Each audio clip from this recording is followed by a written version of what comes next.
इस समय वहां पर फिर एक मुहिम इन्होंने चला रखी है कि मंदिर तोड़ो।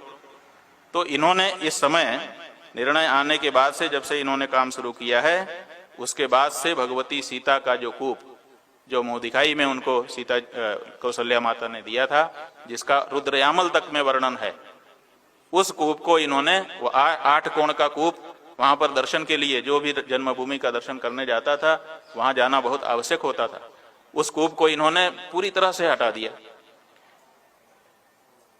और कई और दूसरे कूप थे, अलग अलग टीले पर अलग अलग कूप थे, क्योंकि पहले कुएं के अलावा दूसरा पानी का साधन होता नहीं था, इसलिए हर मंदिर में एक कुआं था।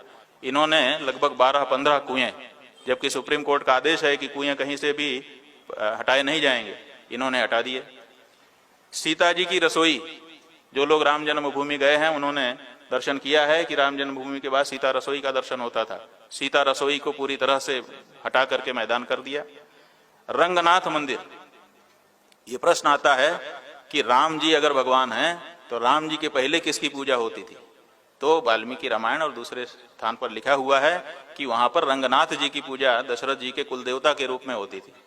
तो भगवान श्री राम के कुलदेवता रंगनाथ जी का मंदिर वहां पर था, जिसकी पूजा उनकी परंपरा से होती थी। रंगनाथ जी का मंदिर हटा दिया गया। सुनिए सुनिए, पूरी बात सुन लीजिए, आपका प्रश्न हम सुनेंगे।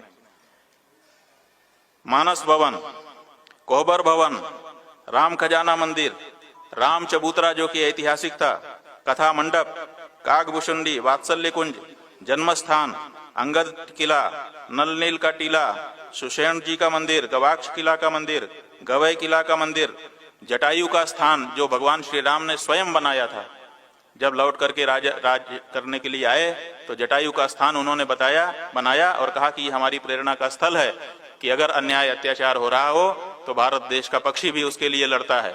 ये प्रेरणा देने वाला भगवान श्री राम के द्वारा स्थापित जो जटायु स्थान था, वो इसी तरह से जामवंत टीला, कैकेयी का कुंड, ये सब चीजें वहां पर ऐतिहासिक और धरोहर की थी। इन सब को हटाया जा चुका है।